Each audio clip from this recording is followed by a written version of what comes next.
misalnya memang ada yang mau sharing juga dengan senang hati, pastinya jadi ilmu baru juga buat saya, dan ini juga semacam diskusi ya, bukan saya cuma cerita aja, saya juga pengen cerita dari Bapak Ibu dan juga kakak-kakak teman-teman semua yang berada di sana seperti apa.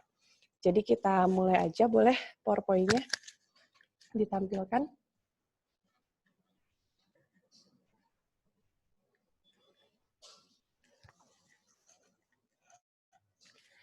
Ya, personal and business branding strategy. Kenapa saya bilang personal and business?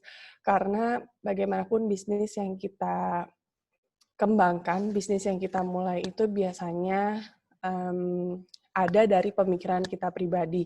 Entah itu barang yang sudah ada, barang yang kita kembangkan, atau barang yang benar-benar kita buat dari nol semuanya, itu biasanya bangkit dari pemikiran kita sehari-hari yang tidak kita sadari kalau misalnya hal tersebut itu bisa muncul dari karakter, dari kebiasaan, gaya hidup yang sudah kita jalani. Jadi saya selalu bilang personal and business itu yang kita bahas pasti akan selalu related gitu. Next slide-nya. Next slide. Nah, mungkin masih banyak yang belum kenal saya. Sebelumnya saya mau memperdalam dulu perkenalannya. Nama saya Kevin Liliana. Saya lulusan interior design di salah satu universitas swasta di Bandung, Universitas Kristen Maranatha. Saya lulus tahun 2018. Kemudian salah satu achievement saya di tahun 2017, saya adalah Putri Indonesia Lingkungan 2017. Putri Indonesia Lingkungan adalah runner-up pertama dari kompetisi nasional Putri Indonesia. Jadi di Putri Indonesia itu ada 3 pemenang. Yang pertama itu sebutannya gelarnya Putri Indonesia. Jadi juara satunya gelarnya hanya Putri Indonesia, kemudian tahunnya, dan otomatis mewakili Indonesia di ajang internasional yaitu Miss Universe. Kemudian saya runner-up pertama, juara kedua itu disebutnya gelarnya Putri Indonesia Lingkungan. Saya otomatis mewakili Indonesia di ajang Miss Internasional. Kemudian yang juara 3 ada lagi, runner-up kedua itu Putri Indonesia Pariwisata, berangkatnya ke Miss Supranasional. Jadi mungkin ada yang bingung, apa bedanya Miss Internasional, Miss Universe, Miss World, itu mungkin udah nggak asing lagi ya kalau Miss Universe dan Miss World. Kalau saya berangkatnya ke ajang kecantikan Miss Internasional, itu karena memang saya memenangkan Putri Indonesia Lingkungan tadi, dan di sana alhamdulillah berkat dukungan doa masyarakat Indonesia, masyarakat luas, saya memenangkan ajang Miss Internasional tersebut di tahun 2017. Kemudian di tahun 2018, saya mulai bisnis di bidang kuliner. Namanya, ini fotonya yang ada di bawah kiri ya, yang PPT Bali itu. Itu sebetulnya cabang kedua karena yang pertama itu waktu itu di Bandung pada tahun 2018 pertengahan, perkiraannya bulan Juli. Kemudian di tahun 2019 pertengahan, di bulan Juli, setahun kemudian, saya buka cabang kedua di Bali. PPT itu makanan, kalau misalnya ada tanya mungkin jenis makanannya seperti apa, itu makanannya makanan dari berbagai daerah, termasuk ada Japanese cuisine, ada Western, ada Indonesian juga. Jadi di situ bebas pilih toppingnya seperti apa, dishnya seperti apa, itu kita sendiri yang pilih. Jadi saya konsepnya memang menunya tuh nggak fix kayak gitu, tapi kita bisa pilih dishes dan toppingnya sesuai selera setiap pelanggannya gitu. Jadi bisnisnya sudah berjalan 2 tahun di 2 kota, yang sekarang sedang dikurangi intensitasnya karena memang lagi pandemik dan sudah mulai disesuaikan dengan, sudah mau mulai disesuaikan dengan penerapan new normal di Indonesia. Kemudian sedang menempuh master degree di PPM Management itu di Jakarta. Ini saya masih semester kedua, jadi saya baru tahun lalu, bulan September, mulai pendidikan S2-nya di bidang manajemen. Kemudian boleh di slide selanjutnya. Itu tadi sadar apa enggak, saya bikin 5 poin, dari mulai saya interior designer, kemudian saya sekarang menempuh pendidikan yang kedua, S2 itu di manajemen, kemudian salah satu achievement terbesar saya yaitu Miss International dan lalu achievement yang terbesar juga di hidup saya, yaitu Putri Indonesia Lingkungan, itu membentuk karakter baru untuk saya sebagai public speaker dan juga sebagai entrepreneur. Jadi kalau ditanya apa sih intisari dari Kevin Liliana, saya akan jawab 5 tadi. Saya Putri Indonesia Lingkungan, saya Miss International, saya entrepreneur, dan saya interior designer yang sekarang sedang menempuh S2 di bidang manajemen. Jadi saya selalu menekankan kalau saya punya 5 poin itu di dalam diri saya.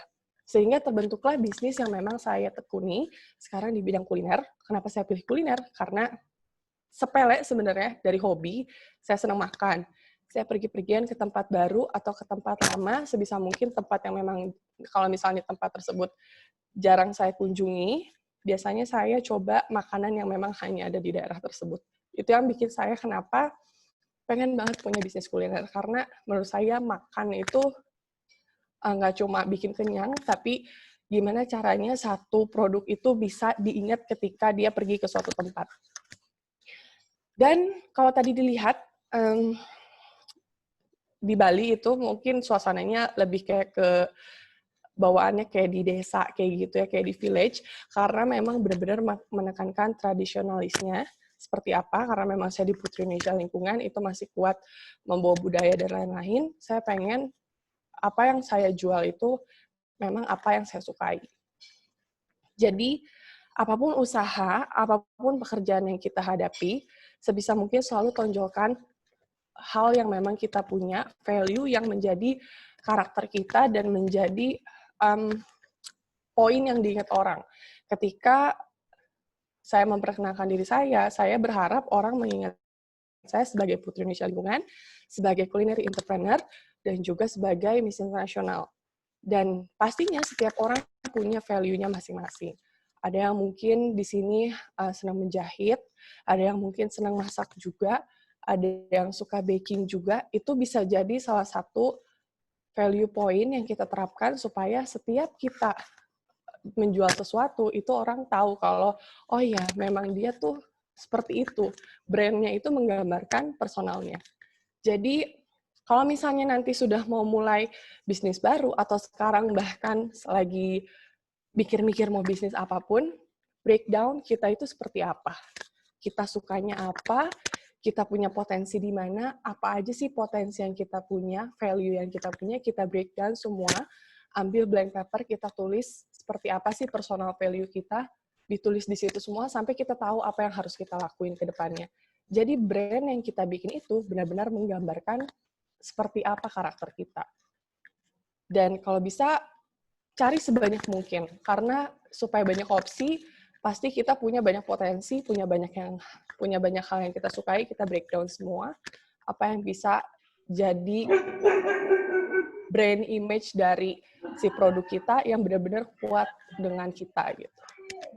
Boleh next lagi? Teh Kevin, udah ada WN Meksiko yang udah masuk. Mungkin bisa mulai dengan bahasa Inggris. Terima kasih. Okay.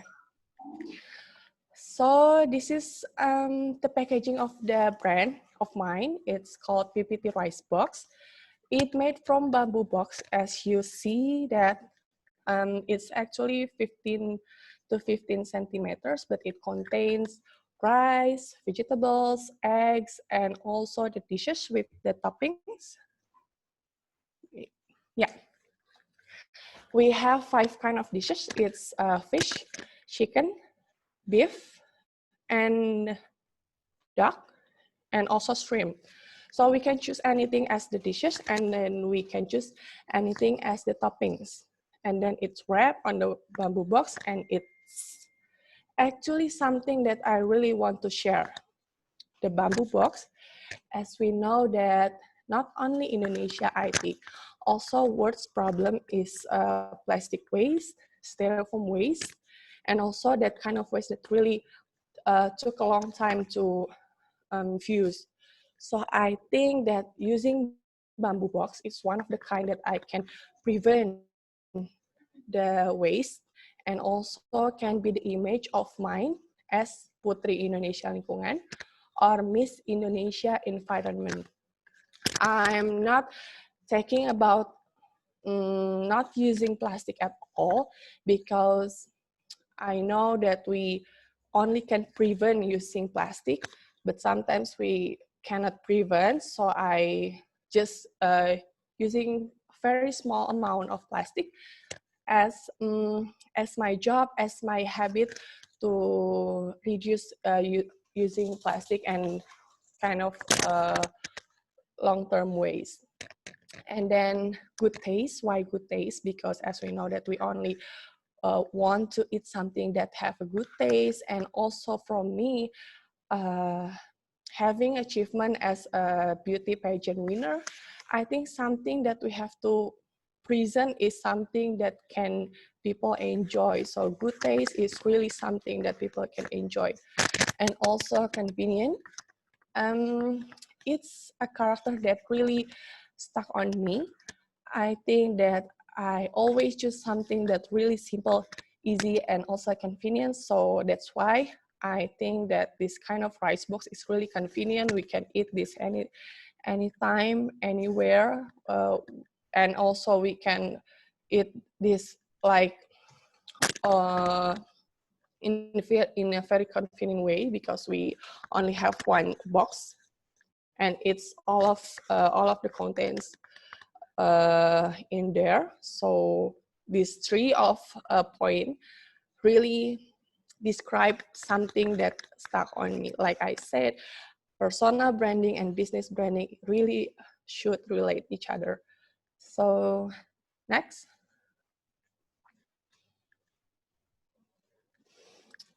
Yeah, make people remember you when they try your brand.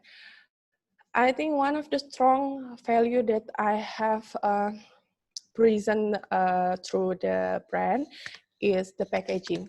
Because when I choose the bamboo box as the packaging, I know that people know that it's actually one of the things that to prevent plastic waste.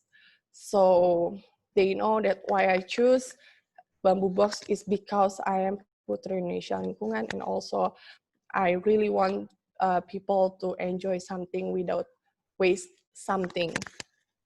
So make sure that any brand, any job that you can present to people, just something that really stuck on you. So people know that the brand is really from you, the brand is really what you think, the brand is really what you develop because it came from you.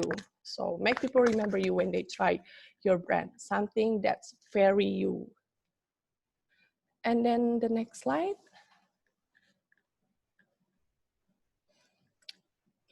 We move to another challenge this time. Does the pandemic change people's habits? I think yes, it's really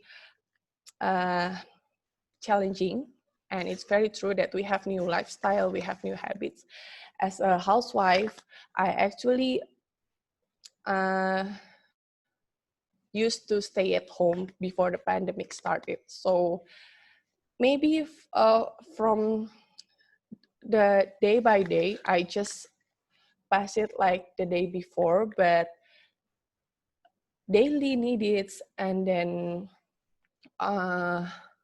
lifestyle change, it's really, it comes to another level of needs. Like today, I have never stocked any like frozen food before. It's just something little example that I really want to tell. Like now I start to use like frozen food to make it more convenient, and then I start to buy something to work, some kind of workout stuff, and then the electricity cost is also increasing. It's kind of something that we are not realized that it came because of the new lifestyle, new habits, because of this pandemic. And also social distancing. Like now, I don't know, is it also happening in Mexico or not, but in Indonesia, a lot of people now start to sell face shield and then mask and then another stuff that make people safe, feeling safe whenever they go to public space, public transportation, and they use it as opportunities to make a new business.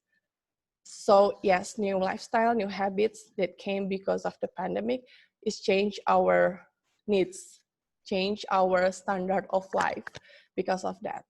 So the business is kind of change a little bit, because before I just sell the cooked food, and I took like 2 months break for this pandemic, and then we are now starting to a new normal in Indonesia. I also start to sell the raw food, because like I said before, we have 5 raw materials: duck, chicken, meat, and also fish, and then another shrimp and squid. I also have to sell the raw materials because I cannot just I have to sell it anyway, because it's like a food, we cannot keep it in a long term, so I have to sell the raw materials. And boom, I don't know that people really need kind of frozen food like me, like I said before, because when I start to sell it, it's more, I think the frozen food is more needed than the cooked food. So I have to change my kind of business to this new business. So I still use my uh, my same supply, my same things that I did before, but now the output is really different because the new habit, new lifestyle coming in Indonesia. But I don't know, is it the same thing happen in Mexico or not? And then for new, maybe we move to next slide.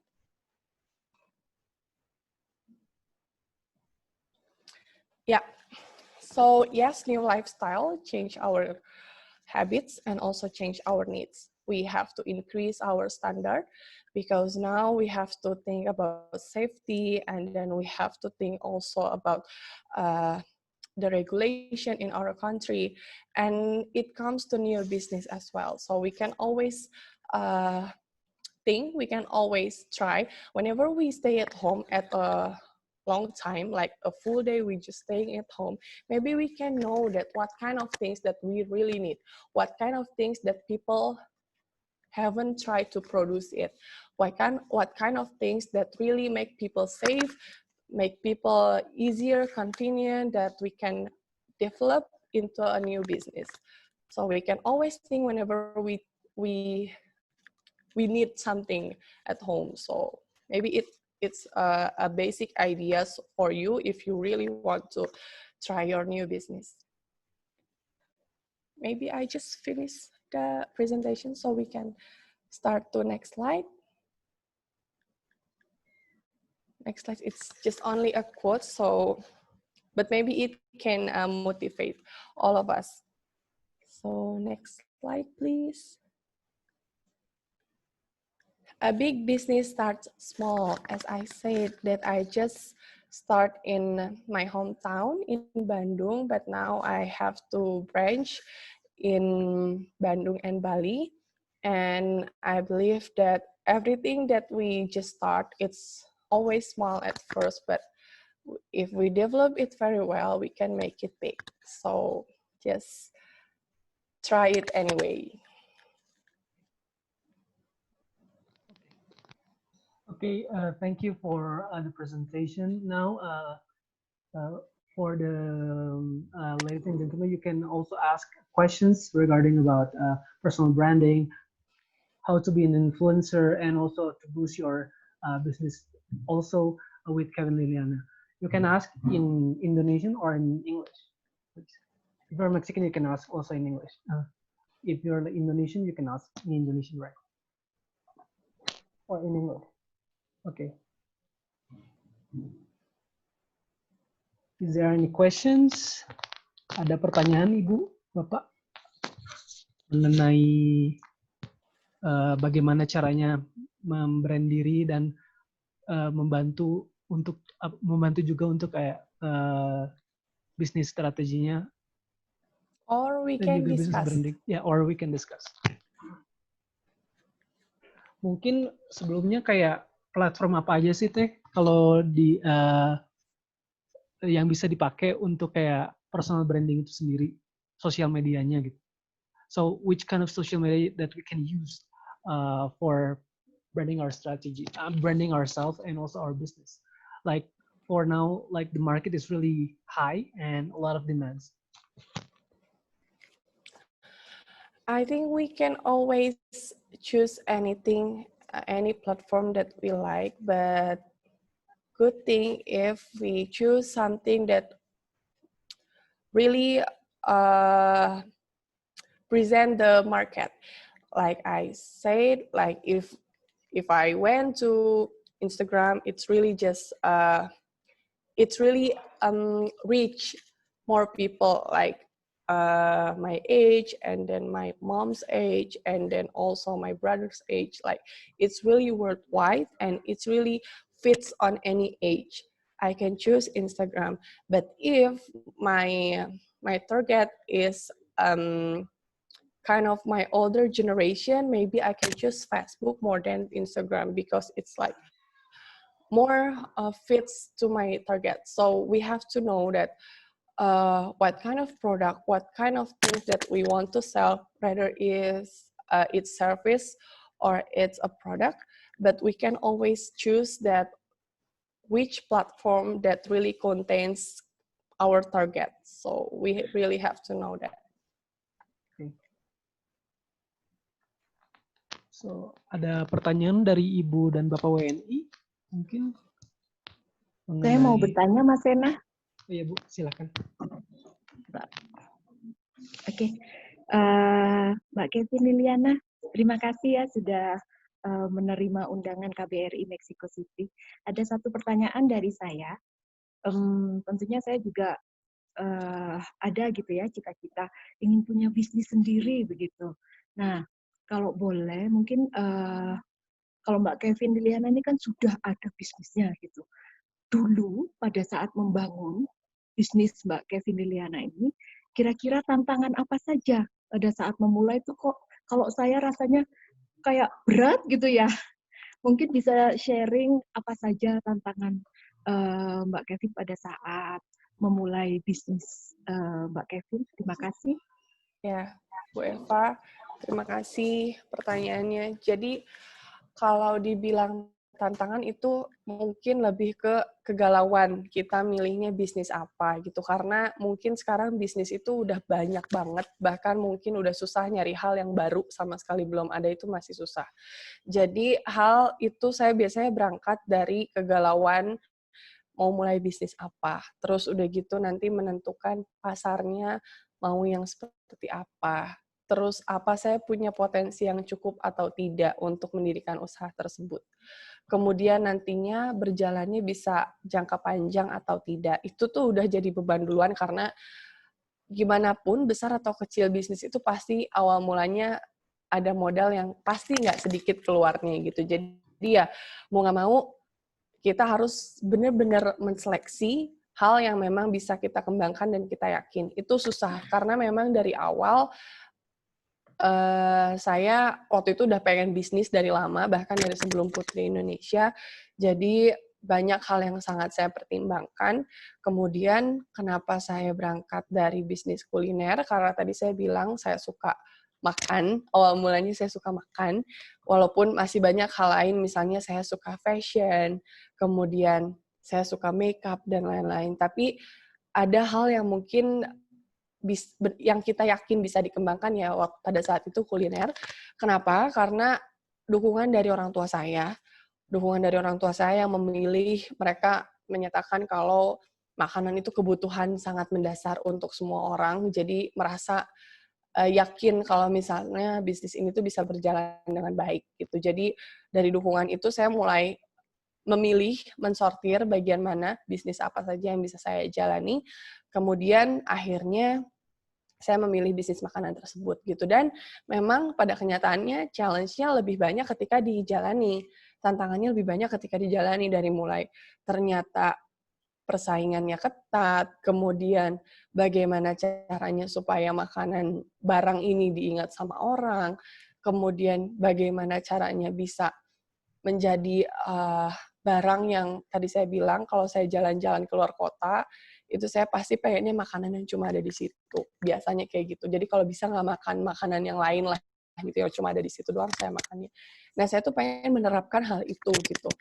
Pada saat itu ya itu susah banget, apalagi Bandung dan Bali adalah salah satu kota pariwisata lah ya gitu, apalagi Bali gitu. Jadi sangat susah untuk bersaing gitu di dunia kuliner, apalagi di kota yang sudah erat sama kata pariwisata gitu. Jadi justru menurut saya challenge-nya lebih banyak ditemui ketika berjalan.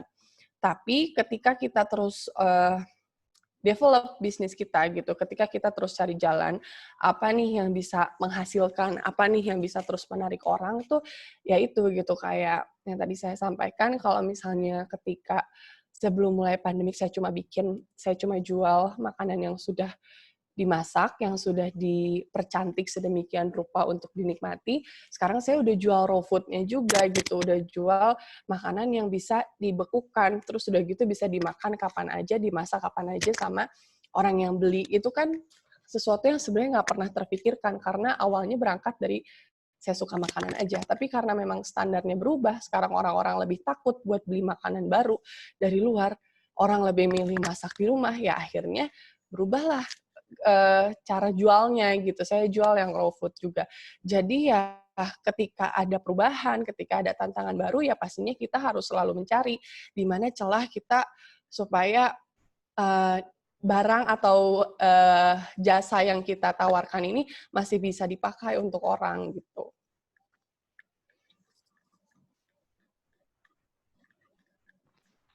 Oke, ada pertanyaan lagi dari Bapak dan Ibu? Mbak Kevin? Ya. Ya. Selamat berkenalan, udah mau jalan-jalan ke Meksiko lewat ini aplikasi ini. Mudah-mudahan satu waktu Mbak Kevin bisa sampai physically ke Meksiko. Amin, amin. Enggak, artinya apa yang Mbak Kevin bicarakan tuh ya, semuanya tuh penting buat memulai satu usaha. Analisa pasar, analisa persaingan, dan lain sebagainya itu memang penting sekali dipikirkan sebelum memulai. Saya hanya ini aja, pengen itu. Tapi Mbak Kevin punya poin plus. Saya lihat di sini, karena orang akan, ini siapa yang punya nih? Wah, mantan putri. Itu jadi brand juga untuk orang bisa datang beli. Itu kelebihannya Mbak Kevin. Itu udah pasti. Mbak Kevin setuju nggak itu? Setuju. Memang Pak yang tadi saya sampaikan, saya sudah pengen bisnis dari lama deh sebelum Putri. Tapi ya ketika Putri Indonesia, kemudian Miss Internasional itu semakin memotivasi saya, mumpung saya lagi jadi atensi pada saat itu gitu. Saya pengen memulai sesuatu yang menurut saya bisa menjanjikan lebih panjang dibandingkan gelar tersebut gitu. Ya, artinya lebih gampang untuk dikenal orang daripada kita lain yang awam harus bekerja lebih ekstra ini untuk mencari sesuatu yang khas untuk bisa menonjol. Ya Mbak ya? Ya, betul Pak. Ya. Terima kasih Mbak. Terima kasih Pak Victor. Terima Ya. kasih banyak. Tapi ini mungkin jadi saya kepikiran juga mungkin memang itu jadi privilege buat saya ketika saya sudah punya gelar tersebut, memang menjadi banyak kemudahan untuk saya mendirikan bisnis baru apalagi gitu. Tapi masih banyak cara untuk, kalau misalnya tujuan kita untuk revenue gitu, itu pasti selalu ada cara untuk meraih revenue. Misalnya kalau sekarang Pak Victor, kalau di Indonesia ini lagi musim kue-kue yang kolaborasi sama artis. Nah, jadi kelihatannya tuh artisnya itu bikin kue itu gitu, padahal sebenarnya dia kerjasama sama company lain gitu. Karena itu tuh salah satu hal yang menurut saya menarik ketika memang tujuan kita dari bisnis itu ya memang revenue gitu, bukan attention aja, tapi revenue aja gitu. Jadi saya kerja sama-sama public figure sekarang memang sudah jadi hal sih kalau di bisnis, karena memang sekarang marketingnya udah mulai ada nih gitu. Personality seseorang itu juga cukup menentukan. Iya betul Pak. Ya, selamat ya. Terima kasih Pak Victor.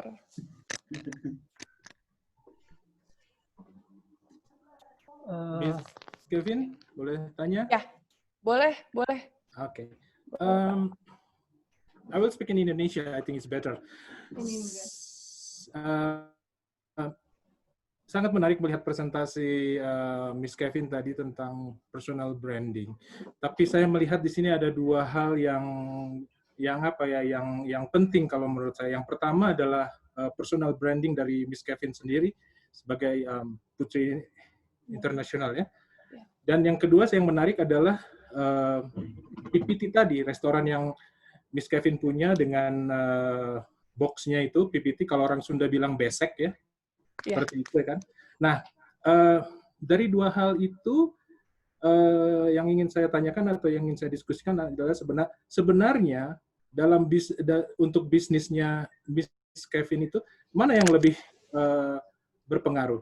Sebagai Miss Universe kah? Atau sebagai Miss International kah? Ataukah PPT-nya itu? Karena saya melihat justru kalau saya pribadi sebagai customer restoran, saya lebih menarik melihat box-nya itu. Oh, ini unik sekali gitu. Tapi I don't really care who's the owner gitu loh. Nah, gimana pendapat Miss Kevin? Thank you. Makasih banget ya. Ini pertanyaannya Pak Alfredi, karena memang ternyata saya baru menyadari saya belum mendalami alasan-alasan orang yang walk in untuk makan langsung di situ. Apakah karena memang tahu itu brand saya atau melihat packagingnya. Kalau misalnya di Bali itu saya taruh packaging yang tadi besek itu dalam ukuran yang sangat besar, ditaruh di pinggir jalan. Jadi orang udah lihat duluan itu ada kotak bambu sebesar itu apaan gitu sebenarnya. Tapi di situ juga sebenarnya ada foto saya. Jadi itu yang mungkin hal yang mungkin kedepannya bakal jadi sesuatu yang lebih saya perhatiin mungkin ya. Tapi kalau misalnya dibilang menarik mana, pada awalnya saya bisa bilang kalau orang itu beli barang itu karena memang mereka tahu saya. Pada awalnya, apalagi di Bandung. Karena memang Bandung kan kampung halaman saya, dan awal memula PPT itu di Bandung, jadi memang orang itu belinya karena itu gitu. Karena memang bisa hype pada saat itu memang saya yang bawa gitu, saya yang bawa. Tapi kalau misalnya di Bali itu memang beda, karena memang target pasarnya di sana lebih luas ke arah travel agency seperti itu, dan mungkin banyak juga turis-turis yang walk in kemudian makan. Saya yakin punya pendapat yang sama, karena memang hal yang seperti itu masih jarang, apalagi di Bali. Mungkin kalau di Jawa dan di Sunda itu masih banyak makanan-makanan yang dibungkus dalam bambu box seperti tadi, dalam besek. Tapi kalau di Bali, saya yakin apalagi turis-turis mancanegara, itu pasti masih sangat asing. Dan saya yakini mereka makan di situ karena memang tertarik dengan packaging-nya gitu. Bukan sayanya, karena apalagi fotonya cuma foto saya yang megang itu gitu. Saya nggak nulis apapun, saya nggak nulis gelar apapun, itu cuma foto saya lagi makan. Mungkin mereka cuma mikir itu, oh itu hanya model yang memang foto sama produknya gitu ya. Tapi sejauh ini kalau misalnya saya bilang yang bikin PPT naik itu memang karena awal mulanya saya yang bawa gitu. Tapi mungkin lama-kelamaan berjalannya memang karena ya gimana marketingnya supaya orang tuh sebelum masuk tuh udah penasaran dulu lihat luarnya kayak gitu. Karena di Bali tuh banyak banget restoran-restoran apalagi masakan Indonesia yang dilewatin sama orang-orang turis-turis yang walk in, dan mereka bisa pilih yang mana aja. Tapi ya pada ujungnya saya merasa mungkin salah satu yang bikin menarik orang untuk datang itu memang PPT-nya. Apalagi yang di Bali khususnya saya bilang itu targetnya udah agensi tur mancanegara dan juga walk-in turis gitu. Tapi mungkin kedepannya bakal benar-benar saya telusuri lebih lebih terhitung gitu ya Pak. Ya, supaya karena saya kalau saya melihat dari presentasi ini, justru saya melihat ada dua personal branding Miss Kevin sendiri dan personal branding untuk restoran itu sendiri. Karena kalau menurut seperti yang saya bilang, orang tertarik untuk beli produk yang dari restoran Miss Kevin itu bukan mostly karena melihat atau karena tahu Miss Universe, Miss International. Saya nggak melihat relasinya. Mungkin saya salah, tapi saya kok mikir orang nggak akan beli makanan karena itu yang punya Miss International. Tapi orang melihat, oh menarik ya tempatnya. Apa sih di dalamnya? Ditambah lagi kalau ternyata di dalamnya masakannya enak, makanannya enak. Oh itu menambah lagi faktor untuk terus membeli atau terus menikmati produk dari restoran itu. Jadi bagi saya dari presentasi ini saya melihat ada dua yang terpisah. Personal branding dari orang tersendiri yang memang untuk Miss Kevin sudah sangat kuat ya. Jadi kalau saya melihat begini, kalau Miss Kevin sebagai personal mau bikin bisnis itu jauh lebih mudah karena personal brandingnya salah satunya adalah Putri Internasional, kemudian sekarang lagi belajar tentang master di manajemen atau ekonomi tadi. Jadi orang sudah lebih, kalau mau bikin bisnis, sudah lebih percaya, saya bilang begitu. Tapi di sisi bisnis restorannya sendiri, saya melihat PPT ini faktor yang kuat sebagai personal branding dari, mungkin istilahnya mungkin nggak personal branding, tapi mungkin restoran branding yang dari bisnisnya Miss Kevin. Gitu aja Miss Kevin. Terima kasih untuk presentasinya. Terima kasih Pak Alfredi, terima kasih diskusinya.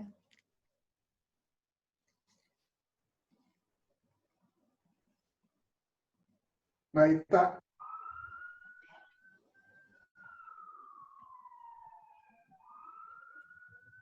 Mas Jana kemana nih?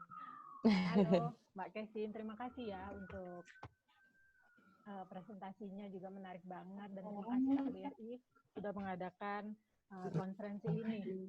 Tadi saya tertarik banget untuk pembahasannya Mbak Kevin dari personal branding, menunya, kenapa kok milih bisnis restoran gitu. Kan itu susah-susah gampang ya. Tapi yang mau jadi pertanyaan saya adalah risetnya berapa lama? Kan ada percobaan kan? Apakah ada tim kreatif yang membantu Mbak Kevin untuk, oh ini begini aja nih, ini jangan, langkahnya begini gitu. Terus yang ketiga, karena tadi kan dibilangnya banyak banget ya persaingan yang masakan Indonesia, gimana caranya supaya menarik dan diingat orang. Nah itu gimana ya cara entertain klien, maksudnya menjaga klien, misalnya saya beli, apakah ada nulis buku tamu, apakah ngasih komplimen, terus misalnya apakah ada orangnya, gimana masakannya, enak nggak, gimana menurut pendapat kamu gitu. Karena kan menjaga klien atau menjaga customer itu kayaknya lebih mempertahankan gitu ya, maksudnya lebih sulit ya, maksudnya bagaimana langkah-langkah Mbak Kevin gitu. Oke. Ya. Mungkin berangkat dari idenya ya yang tadi disampaikan, kalau memang awalnya senang makan, memang banyak hobi lain, tapi yang memang pada ujungnya dari insight orang sekitar gitu, terus udah gitu ketika melihat memang kebutuhan yang stabil itu pastinya makanan gitu dibandingkan fashion dan lain-lain, itu salah satu faktor kenapa pilih bisnis kuliner. Dan penentuan menunya, packagingnya seperti apa, itu nggak sampai sewa tim kreatif, karena memang waktu itu sih sebenarnya nggak nyangka bisa sampai sejauh ini, bisa sampai buka 2 cabang bahkan di Bali gitu, di pulau yang memang lebih ya paling tinggi lah tingkatan wisatanya dibandingkan pulau lain, dibandingkan kota lain. Jadi waktu itu memang awalnya mikirnya cuma untuk di Bandung aja dulu gitu nyobainnya, dan memang gak nyangka dalam kurun waktu 1 tahun sudah bisa buka cabang baru di sana. Itu waktu itu brainstormingnya cukup sama keluarga terdekat aja. Salah satu faktor kenapa pilih makanan waktu itu karena memang ibu saya itu supplier raw food ke hotel-hotel dan juga restoran, jadi memang merasa kayak udah mengenali karakter-karakter dari supply-nya seperti apa kayak gitu. Jadi udah berangkat dari situ dulu. Kemudian ditambah karena saya interior design dan saya juga pilih interior design karena papa saya juga kontraktor. Jadi banyak sekali hal-hal yang dari sisi appearance itu biasanya saya diskusi sama papa saya. Di situ ngobrol gimana ya caranya ngolah makanan-makanan itu supaya lebih menarik. Karena mau nggak mau sekarang udah zamannya makanan itu kita lihat biasanya apalagi anak muda. Biasanya lihat dari packaging-nya dulu. Kalau misalnya belum tahu rasanya banget, biasanya pengen lihat packaging-nya dulu. Sesuatu yang buat anak muda lucu banget packaging-nya, keren banget packaging-nya, kreatif banget, biasanya itu lebih menarik untuk dicoba gitu untuk mereka. Jadi dari situ kita brainstorming dan salah satunya adalah material packaging-nya yang dipertimbangkan pada saat itu karena memang Putri Indonesia Lingkungan, jadi rasanya malu gitu kalau misalnya bikin produk, bikin brand yang memang tidak bisa berkontribusi untuk pengurangan sampah. Jadi ya waktu itu pengolahannya gimana ya caranya supaya makanan yang diproduksi ini nggak banyak berkontribusi untuk penumpukan sampah plastik terutama di Indonesia gitu kan yang memang banyak sekali masyarakat yang pakai plastik itu sebagai benda yang sekali pakai buang. Jadi waktu itu brainstorming sama papa masalah appearance-nya, penampilannya seperti apa. Kalau ibu dan juga ada kakaknya ibu saya, itu memang salah satu chef di Hotel Bintang 5 di Bandung. Jadi kita mengolah makanan, rasanya seperti apa, penampilan makanannya seperti apa, terus komposisinya dalamnya seperti apa gitu, platingnya seperti apa itu sama dia. Jadi memang kalau dibilang sewa tim kreatif enggak, tapi alhamdulillah memang dibantu sama orang-orang sekitar yang punya potensinya masing-masing. Jadi terbentuklah PPT itu. Itu kurang lebih nggak nyampe setahun. Jadi waktu beres Miss Internasional itu langsung mikir saya percaya kalau gelar itu tidak selalu bisa dibawa seumur hidup karena memang gelar ini ya gelar kemenangan.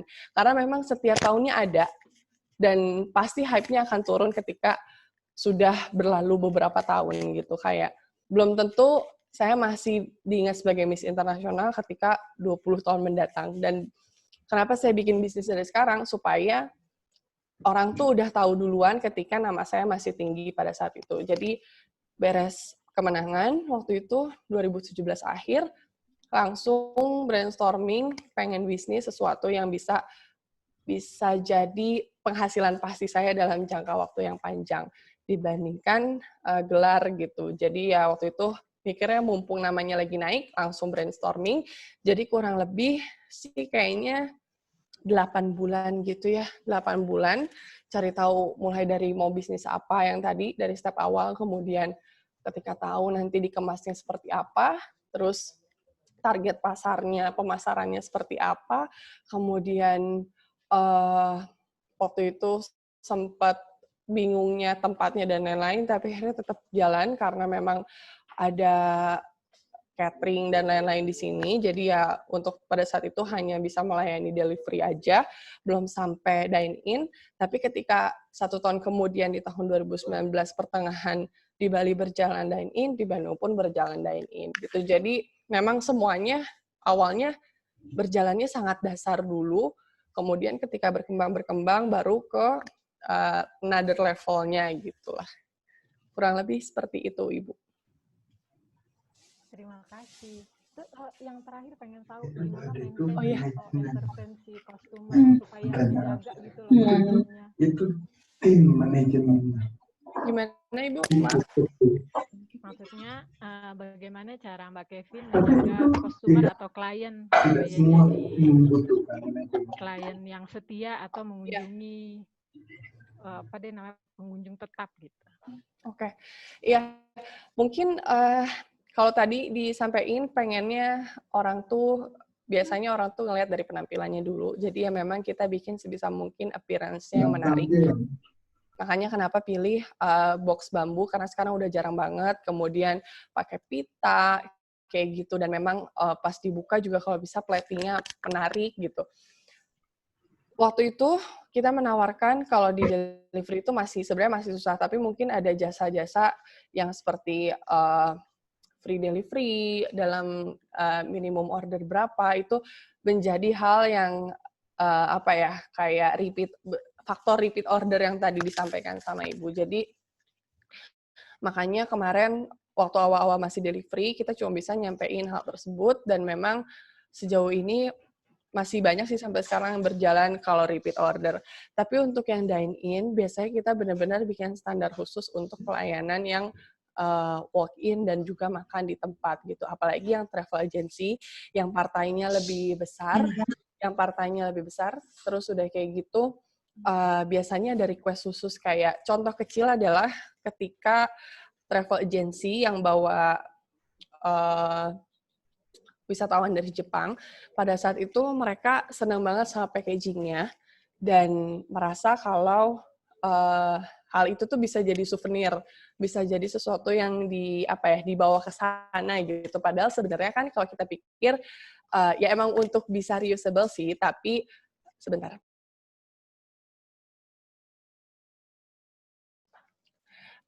Jadi pada saat itu memang mikirnya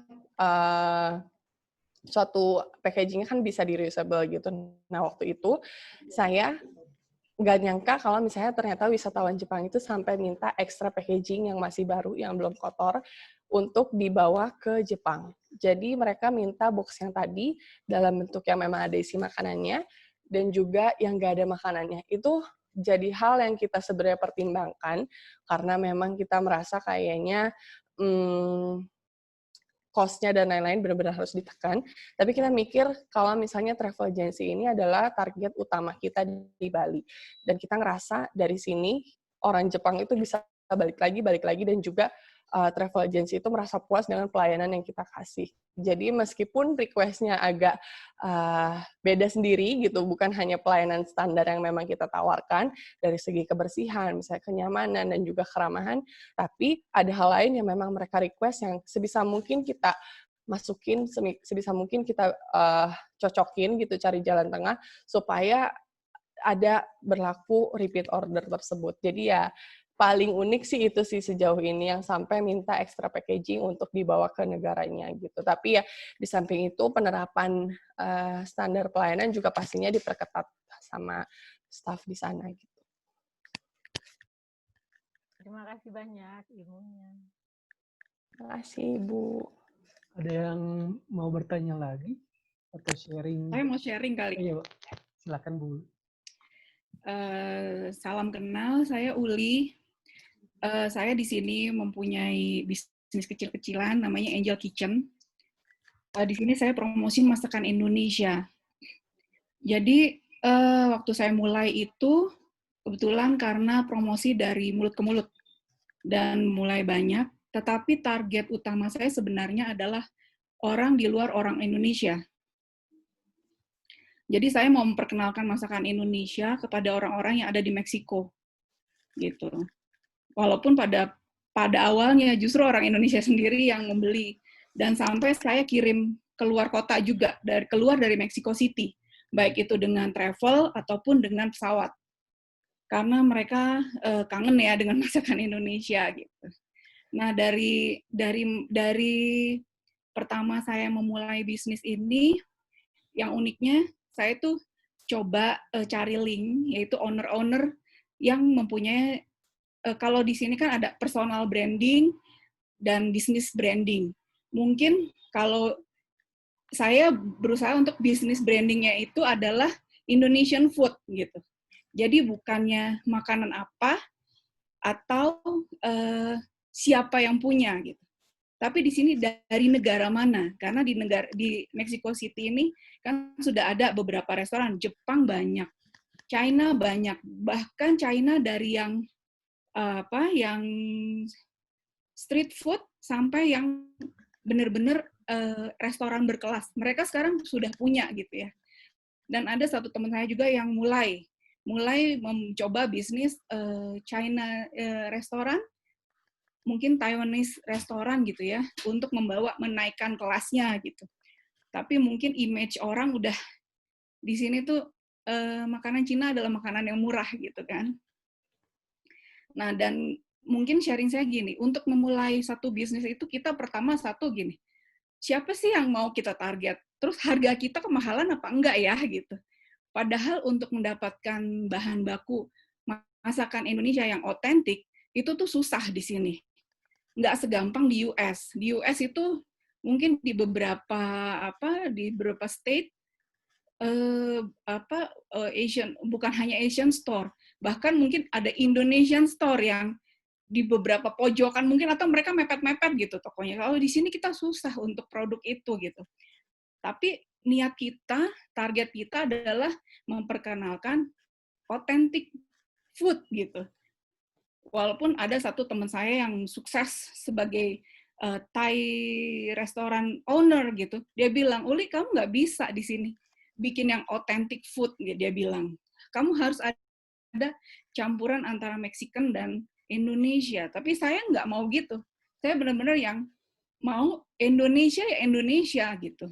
Meksiko ya Meksiko. Kalau orang mau masakan Meksiko ya silahkan ke restoran Meksiko.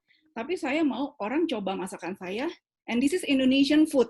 This is the real Indonesian food and this is authentic food. Itu yang mau saya perkenalkan kepada orang-orang. Dan beberapa, dengan adanya pandemi ini, thanks God, orang sudah mulai kenal. Bahkan ada regular, mungkin pertamanya coba, dan mereka selalu nanya, menunya apa? Menunya apa? Gitu. At the end, malah mereka gini, saya transfer aja, terserah kamu menunya apa aja. Gitu. Bahkan jadi kayak gitu. Jadi bahkan mereka yang dari mulut ke mulut, this is the real and authentic Indonesian food. Itu. Nah, kembali ke packaging. Saya berusaha menampilkan makanan yang packaging yang orang lihat, wah menarik nih, pengen ikutan makan gitu. Itu. Tapi di sini packaging itu enggak sesuatu hal yang murah. Bahkan boxing, saya import dari Indonesia, saya bawa dari Indonesia. Saya bikin di Indonesia gitu untuk boxing sendiri. Saya punya supplier sendiri untuk boxing. Itu. Dan beberapa makanan saya berusaha untuk memperkenalkan masakan Indonesia yang di sini tuh sebenarnya susah dapatnya gitu. Dan beberapa klien saya yang beberapa negara tetangga bahkan gini, it reminds me of my mother's food, dia bilang gitu. Dan itu saya seneng gitu karena mereka akhirnya melihat bahwa Indonesian food ada loh di sini di Meksiko gitu. Nggak cuma Japanese food, nggak cuma Thai food gitu. Dan saya selalu tukar pikiran dengan mereka gitu. Even untuk vendor, mereka memberi saya knowledge tentang itu gitu. Nah, kalau untuk packaging saya setuju.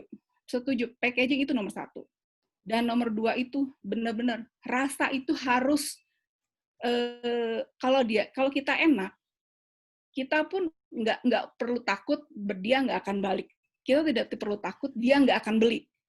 Pasti dia akan teringat dengan rasa masakan dia. Kita ya maksudnya, masakan kita, dan dia akan beli. Bahkan beberapa customer bilang, harga kamu terlalu murah untuk masakan Asia gitu. Kamu naikin aja, nggak apa-apa gitu. Padahal saya pikir, oh ya, saya bilang gitu. Karena mereka membandingkan dengan restoran yang sudah punya nama dan masakan mereka mahal gitu. Dan mereka tahu gitu akhirnya bahwa untuk mendapatkan si authentic food ini, kita juga effortnya besar. Termasuk kita import bahan bakunya, atau mungkin kita beli dengan dengan supplier dengan harga yang lebih double atau triple gitu. Jadi saya memulai ini sekitar tahun 2015 awal, dari yang saya jualan pertama pisang bolen Bandung. Ternyata banyak peminatnya gitu. Dan saya pun membekali, walaupun saya hanya jualan seperti ini gitu, maksudnya cuma bisnis kecilan, saya tetap belajar. Jadi saya tetap membekali diri saya sendiri dengan ilmu gitu. Jadi saya tetap ambil entah itu kursus online atau waktu saya pulang ke Indonesia saya tetap ikut kursus, dan saya tetap punya koneksi dengan beberapa guru atau dengan beberapa chef dan beberapa dan saya juga menjadi anggota di Indonesian Chef Association gitu. Karena saya mau tukar pikiran bahwa saya nggak mau image tadi seperti tadi bisnis branding, image branding Indonesian food itu Indonesian makanan yang murahan atau makanan yang asal atau masakan Indonesia nggak enak. Itu yang saya jaga. Makanya saya berusaha tetap gali ilmu, tetap menambah ilmu saya baik dalam resep masakan atau bagaimana caranya supaya menampilkan plating yang baik, packaging yang baik, sampai akhirnya sekarang malah customer sendiri jadi loyal customer, dari regular customer, bahkan mereka yang bilang naikin harga kamu gitu. Dan setiap target, misalnya tadi kan turis Jepang, mungkin kalau kita sama-sama Asia, taste kita nggak terlalu beda ya.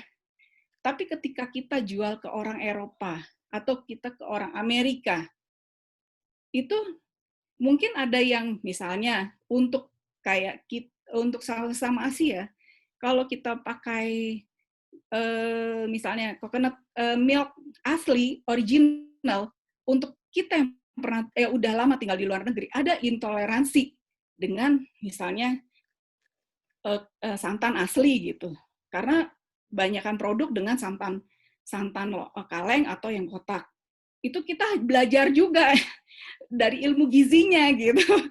Jadi nggak sembarang kita jual ya udah selesai gitu, enggak gitu. Jadi ketika ada komplain misalnya, kok saya sakit perut atau apa gitu, kita mendalami gitu. Oh ternyata saya juga konsultasi juga dengan ahli gizi, mungkin ada intoleransi untuk beberapa orang misalnya gitu. Atau bagaimana pengolahan ayam, gitu kan? Kalau di Indonesia kan dengan udara panas, harus dengan suhu sekian sampai di dapur kita atau di meja kita untuk sebelum pengolahan. Nah kalau di sini, itu pengolahannya bagaimana? Saya juga berikut yang namanya food waste gitu.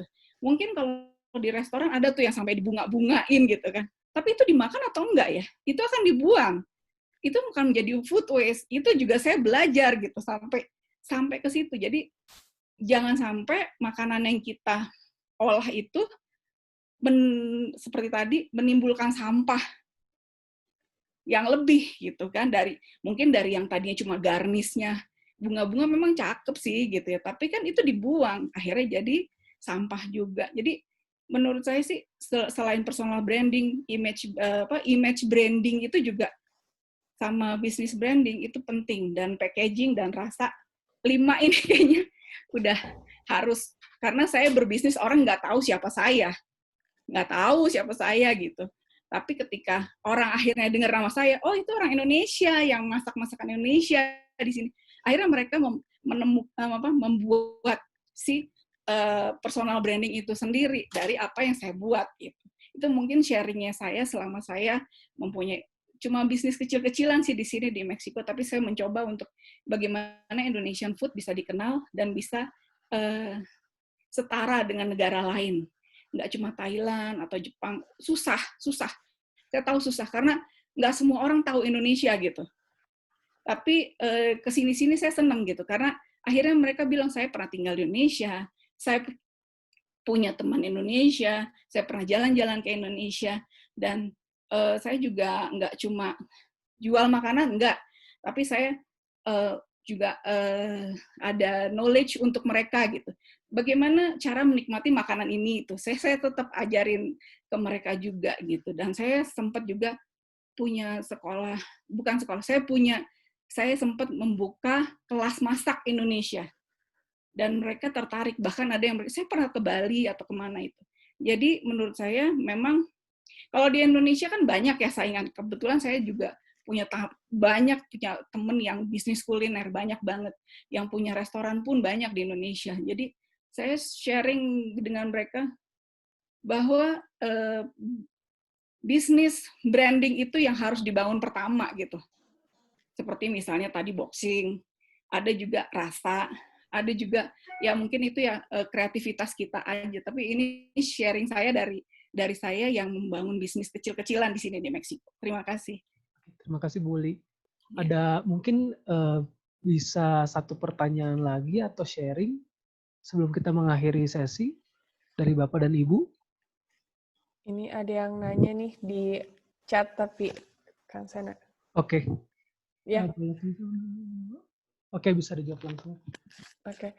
Sebenarnya pengen respon Buli dulu sih tadi, salut sih, karena memang saya juga ngerasa tiap kita traveling ke luar negeri, pasti kita merasa kesulitan cari makanan lokal.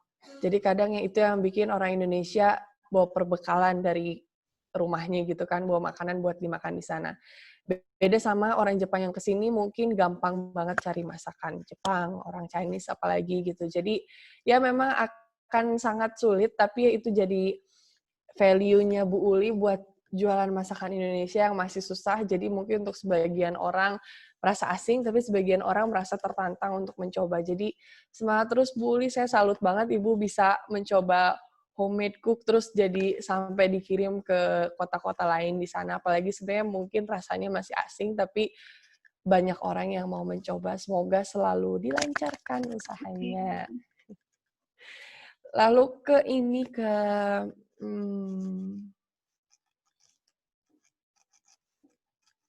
ini Bapak Ibu Marta ya? Ibu Marta ya? Ibu Marta, pernah gak gagal produksi tidak sesuai standar saat order banyak terus tetap dijual? Kalkulating bisnis ada tutorial atau by autodidak? Sebenarnya karena memang waktu itu tadi disampaikan kalau ada salah satu tenaga yang punya potensi, yang tadi saya bilang kakaknya Mama, itu dari dia chef di salah satu hotel bintang 5. Jadi alhamdulillah ketika produce makanan yang memang dalam partai besar itu sejauh ini nggak pernah ada kegagalan kalau di Bandung sendiri. Tapi yang waktu itu agak sulit adalah ketika di Bali karena memang standarnya waktu itu kita bikin sebisa mungkin sama-sama dari mulai plating, rasa, dan juga tekstur semuanya sebisa mungkin sama-sama yang di Bandung. Karena memang waktu itu kita udah bikin standar seperti ini, dan yang bikin standar itu kakaknya Mama langsung, yang memang tadi dibilangin sudah pernah kerja di salah satu hotel bintang 5, dan tenaganya pun yang memang sudah biasa masak di bidang catering, tapi ketika ke sana kita agak kesulitan mencari tenaga yang cocok, dan memang ada beberapa penyesuaian gitu. Jadi di awal jadi beratnya adalah gimana caranya menyamakan standar yang tenaganya itu masih bukan dari kita gitu, karena kan agak susah nih nyari orang yang memang punya tenaganya sama terus mau dibawa ke sana gitu. Jadi akhirnya kita cari memang penduduk lokal di sana yang memang masih bisa disamakan standarnya gitu. Jadi kalau dibilang ada kegagalan secara gagal banget sih enggak, cuma memang pada saat itu kita merasa belum sama standarnya gitu. Jadi dalam waktu awal itu 1 bulan pertama di Bali, bulan Juli itu kita sengaja nggak buka dine-in, sengaja nggak buka orang bisa walk-in lalu makan di situ. Kita benar-benar bikin delivery, jadi kita bisa lebih luasa gitu untuk cek standarnya sudah sesuai apa belum. Dan dalam 1 bulan itu juga saya, mamaku, saya, mama saya, dan juga kakak mama saya itu sampai bolak-balik ke sana untuk tetap kontrol standar, jangan sampai loss gitu. Karena memang ngerasa kita belum bisa memproduksi dalam cakupan yang sama yang di Bandung.